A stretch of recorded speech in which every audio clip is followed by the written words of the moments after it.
नमस्कार। My TV समाचारमा स्वागत गर्दछु। म मुस्कान सम्मानी। राष्ट्रपति विद्यादेवी भण्डारीले सरकारको सिफारिसमा संसद विघटन गरी 2 चरणमा 2078 वैशाख 17 र 27 गते प्रतिनिधि सभा चुनावको मिति तोकेकी छन्। राष्ट्रपति कार्यालयले जारी गरेको विज्ञप्तिमा सरकारको सिफारिसमा 2 चरणमा प्रतिनिधि सभाको निर्वाचन मिति तोकिएको उल्लेख गरिएको छ। प्रधानमन्त्री केपी शर्मा ओलीले आज राष्ट्रपति विद्यादेवी भण्डारी समक्ष संसद विघटनको प्रस्ताव गरेपछि विभिन्न तर तबकाबाट यसबारे प्रतिक्रिया आउने क्रम जारी छ। गाउँको सरकार मानिने स्थानीय तहका सरकार प्रमुखहरूले पनि प्रधानमन्त्रीको यस कदमबारे प्रतिक्रिया दिइरहेका छन्। देशकै ठूलो मधेको सहर मानिएको मोरङको विराटनगर महानगरपालिकाका प्रमुख भीम पराजुलीले पनि प्रधानमन्त्री ओलीको यस कदमलाई असंवैधानिक र गलत कदम भनेका छन्। प्रधानमन्त्री ओलीले जुन कदम चाल्नु भएको छ यो अत्यन्त गलत र असंवैधानिक कदम हो, पराजुली भन्छन्। समृद्ध नेपाल र खुशी नेपाली बनाउने सरकारको लक्ष्यमा यस कदमले तुषारापात गरिदिएको छ। मन्त्री परिषदबाट संसद विघटनको प्रस्ताव शीतल निवासमा राष्ट्रपति विद्यादेवी भण्डारीलाई बुझाएर बालुवाटार फर्केका प्रधानमन्त्री तथा नेकपाका अध्यक्ष केपी शर्मा ओली नेकपाका अर्का अध्यक्ष पुष्पकमल दाहालसँग छलफलमा जुटेका छन्। प्रधानमन्त्री ओलीका सञ्चारविज्ञ रामशरण बजागाईका अनुसार 1 बजेका लागि बालुवाटारमा तय भएको नेकपा स्थायी कमिटी बैठक अघि नै 2 अध्यक्ष बालुवाटारमा छलफलमा जुटेका हुन्। प्रधानमन्त्री ओलीले संसद विघटन र मध्यावधि चुनावको प्रस्ताव राष्ट्रपति विद्यादेवी भण्डारीलाई बुझाए पनि शीतल निवासबाट यसबारे औपचारिक जानकारी आइसकेको छैन। प्रधानमन्त्रीको कदमपछि प्रधानमन्त्री कार्यालयमा सुरक्षा व्यवस्था कडा पारिएको छ। प्रमुख प्रतिपक्षी नेपाली कांग्रेसका सभापति शेरबहादुर देउवाले हतारमा संसद विघटन गर्ने प्रधानमन्त्री केपी शर्मा ओलीको कदम अधिनायकतावाद तर्फ उन्मुख रहेको बताएका छन्। उनले संसद विघटनको सिफारिसको असंवैधानिक भएको प्रतिक्रिया दिँदै प्रधानमन्त्रीको यो कदमको राजनैतिक प्रतिवाद गर्ने समेत बताएका छन्। उनले ट्विट गरेका छन्, अधिनायकवाद उन्मुख यो कदमप्रति कांग्रेसको गम्भीर असहमति छ। संविधान विपरीतको सिफारिस अस्वीकार गर्न राष्ट्रपति बाध्य हुनुपर्ने देखिन्न। यो कदमको राजनैतिक प्रतिवाद गर्ने नेपाली कांग्रेसले उपयुक्त रणनीति निर्माण गर्नेछ। प्रधानमन्त्रीले संसद विघटनको सिफारिस गरेपछि यसको चारैतिर विरोध सुरु भएको छ। विभिन्न राजनैतिक पार्टी तथा नेताहरूले यस कदमको विरोध गरेका छन्। नेपाली कांग्रेसले उक्त सिफारिस सदर गर्न राष्ट्रपतिलाई आग्रह गरेको छ। प्रधानमन्त्रीको कदमको सामाजिक सञ्जालमा पनि चर्को विरोध भइरहेको छ। प्रधानमन्त्री केपी शर्मा ओलीले सहमतिका लागि सबै सम्भावना टाढेका कारण आफूले संसद विघटनको प्रस्ताव गरेको बताएका छन्। आज आइतबार संसद विघटन प्रस्ताव मन्त्री परिषदमा लागेका प्रधानमन्त्री ओलीले बैठकमा यस्तो बताएका हुन्। प्रधानमन्त्री ओलीले यस्तो प्रस्ताव राखेपछि मन्त्रीहरूले त्यसको प्रतिवाद गरेका थिए। प्रधानमन्त्रीले आकस्मिक रूपमा बोलाइएको बैठकमा सिधै उनले संसद विघटनको प्रस्ताव गरेपछि केही बेर माहौल शून्य बन्यो। त्यसपछि ऊर्जा मन्त्री वर्षमान पुन्न, कृषि मन्त्री घनश्याम भुसाल र संस्कृति पर्यटन तथा नागरिक उड्डयन मन्त्री योगेश कुमार भट्टराईले एकै स्वरमा तत्काल प्रतिवाद गरेका थिए। संसद विघटनले मुलुकलाई निकै ठूलो क्षति पुर्याउने तर्फ सङ्केत गर्दै उनीहरूले त्यसो नगर्न प्रधानमन्त्री केपी शर्मालाई सजग गराएका थिए। संसद विघटनको प्रस्तावपछि पोखरामा विद्यार्थीहरूले विरोध प्रदर्शन गरेका छन्। बगर स्थित पृथ्वीनारायण क्याम्पस अगाडि विद्यार्थीको प्रदर्शनमा प्रहरीले हस्तक्षेप गरेको छ। अनेरा स्वयं अखिल क्रान्तिकारी र जनता समाजवादी पार्टी समर्थित विद्यार्थी संगठन आबद्ध आक्रोशित विद्यार्थीहरूले प्रधानमन्त्री केपी शर्मा ओलीको पुतला जलाउनुका साथै टायर बालेर विरोध प्रदर्शन गरेका हुन्।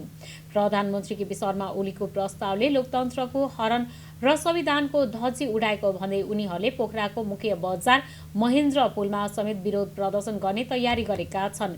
संसद विघटनको प्रस्ताव तत्काल फिर्ता नलिए देशभर आन्दोलनको रुखको बल्ने भन्दै विद्यार्थीले चेतावनी दिएका छन्। कांग्रेस नेता प्रदीप पौडेलले 2/3 सरकारले जनमतको अपमान गरेको बताएका छन्। उनले ओली सरकार अब पूर्णतः नाङ्गो भइसकेको भन्दै ओली क्रेसीको प्रतिवाद गर्न आह्वान गरेका छन्। 2/3 सरकार यति ठुलो जनमतलाई ल्याएर संसद विघटनको मोडमा छ। जनमतको योभन्दा ठुलो अपमान अर्को केही हुन सक्दैन। उनले ट्विट गर्दै लेखेका छन्, स्थापना भएदेखि उदागिएको ओली सरकार अब पुनः नाङ्गो भइसकेको छ। ओली क्रेसीको प्रतिवाद गरौँ, देशलाई थप सङ्कटमा जानबाट रोकौँ। कोभिड-19 संक्रमणबाट विदेशमा थप 11 नेपालीको मृत्यु भएको छ। गैर आवासीय नेपाली सङ्घ NRNA का अनुसार विगत 2 सप्ताहमा UAE-मा मात्र थप 8 नेपालीको मृत्यु भएको छ भने यो सप्ताह मलेसियामा 1 र क्यानाडामा 1 नेपालीको मृत्यु भएको हो। गैर आवासीय नेपाली सङ्घ अन्तर्गतको स्वास्थ्य समितिका हालसम्म विदेशमा 52,157 जनामा कोभिड-19 संक्रमण देखिएको छ। तीमध्ये 49 देशका 49,110 नेपाली कोरोना संक्रमणबाट मुक्त भएका छन्। यो कुल संक्रमितको सङ्ख्या 94% रहेको छ। शनिबार साँझसम्म विश्वका विभिन्न 21 मुलुकमा रहेका सङ्ख्यामा 312 जनाको कोरोना संक्रमणका कारणले निधन भएको स्वास्थ्य समितिका संयोजक डाक्टर सञ्जीव सापकोटाले जानकारी दिनुभएको छ। नेपाली सेनाले मुलुकको पछिल्लो राजनीतिक घटनाक्रम नियालिरहेको बताइएको छ। सेनामा प्रधानमन्त्रीको पछिल्लो कदमबारे अनौपचारिक छलफल समेत भएको छ। सैनिक प्रवक्ता सन्तोष बल्लभ पौडेलले भने, हाम्रो चासो भनेकै सुरक्षा चासो हो। सेनाको जिम्मेवारी संविधानले नै तोकेको छ। राजनीतिक घटनाक्रममा चासो लिनु सामान्य कुरा हो। बेला बेला हामीले मुलुकका घटनाक्रमबारे छलफल भने गर्दै आएका छौँ। गुगलले मोबाइलमा 3D जनावर हेर्न मिल्ने अगमेन्टेड रियालिटी प्रविधि ल्याइएको धेरै भएको छैन। कुनै पनि वस्तुलाई आफ्नो मोबाइल मार्फत वास्तविक दुनियाँमा राखेर हेर्न मिल्ने प्रविधिलाई अगमेन्टेड रियालिटी भनिन्छ। यही प्रविधिको मद्दतले अब गुगलबाट मेकअप गर्न सकिने भएको छ। टेक हिन्दुस्तानका अनुसार अनलाइनमा मेकअपको सामान किन्नु अघि आफूलाई कस्तो देखिन्छ भनेर जाँच गर्न गुगलले यस्तो नयाँ फिचर ल्याइएको हो। यो फिचर मार्फत उपभोक्ताले अनलाइनबाट नै आफूलाई सुहाउँदो मेकअप सामान छानेर किन्न सक्छ। प्रयोगकर्ताले विशेष गरी लिपस्टिक र आइस्याडो भर्चुअल रूपमा लगाउन सक्नेछन्। नियुक्तिको 3 महिना पनि नपुग्दै उपकुलपतिको राजीनामा माग्दै कृषि तथा वन विज्ञान विश्वविद्यालय बन्द गरिएको छ। करिब 14 महिना रिक्त रहेको यस विश्वविद्यालयको उपकुलपति पदमा गत असोज 9 गतेको मन्त्री परिषद निर्णयबाट प्रा डाक्टर पुण्य प्रसाद रेग्मी नियुक्त भएका थिए। नेपाली काङ्ग्रेससँग मिलेर डिन नियुक्त गरेको भन्दै विश्वविद्यालयका पूर्व एमाले निकटका प्राध्यापकहरूले उपकुलपतिको राजीनामा मागेका हुन्। उपकुलपति रेग्मी नेकपाका अध्यक्ष पुष्पकमल दाहाल निकटका हुन्। नेपाल प्रगति सेल प्राध्यापकसँग विश्वविद्यालय समितिका अध्यक्ष बाबुराम खन्नाले उपकुलपतिले विधान र प्रतिक्रियालाई मिचेर डिन नियुक्ति गरेको आरोप लगाएका छन्। प्रधानमन्त्री निवास बालुवाटार परिसर र आसपासको क्षेत्रमा बाक्लो सङ्ख्यामा सुरक्षाकर्मी परिचालन गरिएको छ। प्रधानमन्त्री केपी शर्मा ओलीले संसद विघटनको सिफारिस राष्ट्रपति समक्ष पेश गरेसँगै सो क्षेत्रमा सुरक्षाकर्मी बाक्लो सङ्ख्यामा परिचालन गरिएको हो। सम्भावित प्रदर्शन र सुरक्षा संवेदनशीलतालाई ध्यानमा राखेर सुरक्षाकर्मी परिचालन गरिएको हो। बालुवाटार क्षेत्रमा नेपाल प्रहरी र सशस्त्र प्रहरीका साथै गुप्तचर रिचालन गरिएको छ।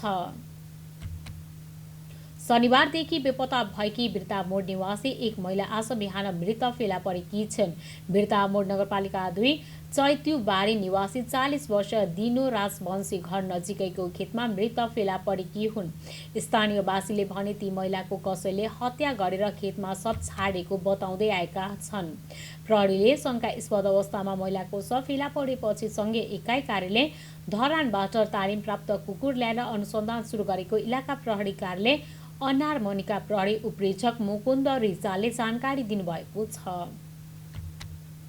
संवैधानिक आयोगहरूमा रिक्त रहेको 45 पदमै मन्त्री परिषदले सिफारिस गरेको छ। स्रोतका अनुसार मङ्सिर 30 गते बसेको मन्त्री परिषद बैठकले रिक्त सबै पदमा सिफारिस गरेको हो। उच्च स्रोतका अनुसार अख्तियार दुरुपयोग अनुसन्धान आयोगको प्रमुख आयुक्तमा पूर्व गृह सचिव प्रेम कुमार राईको नाम सिफारिस भएको स्रोतले जनाएको छ। उनलाई सिफारिस गरिएको पत्र संसद सचिवालयमा भने नआइसकेको संसद सचिवालयका सहप्रवक्ता दशरथ धमाले बताएका छन्। सरकारले पुस 29 गते संवैधानिक परिषद सम्बन्धी अध्यादेश जारी गरेको थियो। त्यसको भोलिपल्ट मङ्सिर 30 गते बसेको बैठकले रिक्त संवैधानिक निकायका पदहरूमा सिफारिस गरेको हो। कुन कुन संवैधानिक निकायमा कसलाई सिफारिस गरियो भन्ने बारे गोप्य राखिएको छ। राष्ट्रपति विद्यादेवी भण्डारीले संसद विघटन गरेपछि नेपाल कम्युनिस्ट पार्टी नेकपाकी नेत्री रामकुमारी झाँक्रीले चर्को आलोचना गर्नुभएको छ। उहाँले सामाजिक सञ्जाल ट्विटरमा प्रधानमन्त्री र राष्ट्रपतिले कम्युनिस्ट आन्दोलन समाप्त गरेको बताउनु भएको छ। उहाँले लेख्नु भएको छ, केपी ओली र विद्यादेवी भण्डारीलाई बधाई दिउँ कम्युनिस्ट आन्दोलन समाप्त गरेकोमा। साथै उहाँले फेरि एकपटक लोकतान्त्रिक गणतन्त्रको लागि लड्न आह्वान गर्नुभएको छ। आइतबार बिहान मन्त्री परिषदको आकस्मिक बैठक बोलाएर प्रधानमन्त्री केपी शर्मा ओलीले संसद विघटनको सिफारिस गर्नुभएको थियो। दिउँसो त्यो प्रस्तावलाई राष्ट्रपति विद्यादेवी भण्डारीले स्वीकृति गर्नुभएको हो। सरकारको संसद विघटनको असंवैधानिक प्रस्ताव राष्ट्रपतिले स्वीकृत गरेपछि काङ्ग्रेसले विरोध सुरु गरेको छ। पार्टीभित्रको द्वन्द्व व्यवस्थापन गर्न नसकेर प्रधानमन्त्री केपी शर्मा ओलीले संविधानवादी कु गरेको भन्दै काङ्ग्रेसको उपत्यका संयोजक समितिले विरोध प्रदर्शन गर्न लागेको हो। नागरिक आन्दोलनलाई काङ्ग्रेसका युवा नेता गगन थापाले नयाँ बानी स्वरमा सम्बोधन गर्नेछन्। सरकारको असंवैधानिक कदम विरुद्धको आन्दोलनमा आउन सबैलाई अनुरोध गर्दछौँ, थापाको निजी सचिवालयले भनेको छ। अब अन्तर्राष्ट्रिय खबर। डच सरकारले बेलायतबाट आउने हवाई उडानमाथि प्रतिबन्ध लगाएको बताइएको छ। बेलायतबाट हुने उडानमा आइतबारदेखि नै प्रतिबन्ध लगाइएको त्यहाँको सरकारले विज्ञप्ति मार्फत जानकारी गराएको छ।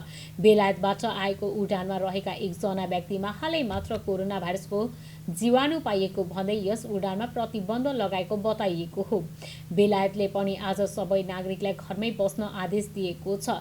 बेलायत सरकारले आगामी क्रिसमस तथा नयाँ वर्षका अवसरमा धेरै भिडभाड हुन सक्ने सम्भावना रहेकोले नागरिकलाई घरबाट ननिस्किन भनेको छ। ब्रिटिस सरकारको यो आदेश आफ्नो आएको भोलिपल्ट आइतबार मात्र डच सरकारले पनि यो यात्रा प्रतिबन्ध लगाएको समाचार आएको छ।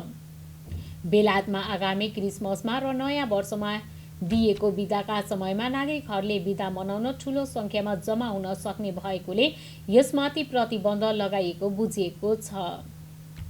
अब खेल खबर। क्रिस्टियानो रोनाल्डोको दोहोरो गोलसँगै युभेन्टसले इटालियन सेरी ए फुटबलमा पर्मा विरुद्ध 4-0 को शानदार जित हात पारेको छ। 23औं मिनेटमा डिजेन्कुले सेस्कीले अलेक्सेन्ड्रोको पासमा गोल गर्दै युभेन्टसलाई अग्रता दिलाएका थिए। त्यसको 3 मिनेटपछि रोनाल्डोले हेडर गोल गर्दै युभेन्टसको अग्रता दोब्बर पारे। दोस्रो हाफको सुरुवातमै अर्को गोल थप्दै रोनाल्डोले यस सिजनको 12औं गोल गरे। 50औं मिनेटमा फेडेरिको बेर्नार्डोसको क्रममा अल्जारो मोराटाले चौथो गोल गरेसँगै युभेन्टसले यस सिजनमा अपराजित सिलसिला कायमै राखेको छ। जितसँगै 13 खेलमा 27 अङ्क जोडेको युभेन्टस तेस्रो स्थानमा छ। त्यति नै अङ्क भएको इन्टर मिलान दोस्रो र 1 अङ्क बढी रहेको एसी मिलान शीर्ष स्थानमा छ। पराजित पर्मा भने 12 अङ्कसहित 15औं स्थानमा छ।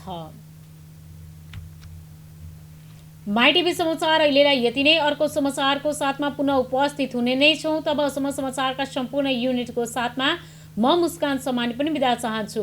संसार जगतको सहयात्री माई टिभी हेर्दै रहनुहोला। नमस्कार।